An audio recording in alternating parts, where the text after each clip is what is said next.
कुलाबा, कफ parade आणि चर्चगेट. दक्षिण मुंबईच्या या पॉश भागात गेल्या काही वर्षात एक मोठा बदल दिसतोय. रस्त्यावरील 70 ते 80% खाद्यपदार्थ विक्रेते आता एका विशिष्ट समुदायाचे आहेत.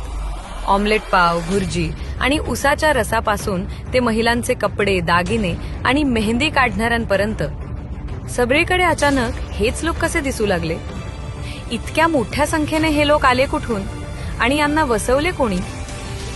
कोविड काळापासून या लोकांची संख्या प्रचंड वाढली आहे. याच काळात मालवणीचे आमदार असलम शेख हे महाविकास आघाडी सरकारमध्ये मुंबईचे पालकमंत्री होते.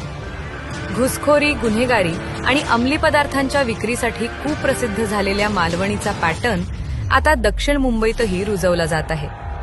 आपल्या पदाचा वापर करून या घुसखोरांना कागदपत्रे आणि परवानग्या मिळवून दिल्याचा संशय व्यक्त होतोय. हे केवळ व्यवसायाचं अतिक्रमण नाही, तर मुंबईला वेढण्याचं एक मोठं षडयंत्र आहे.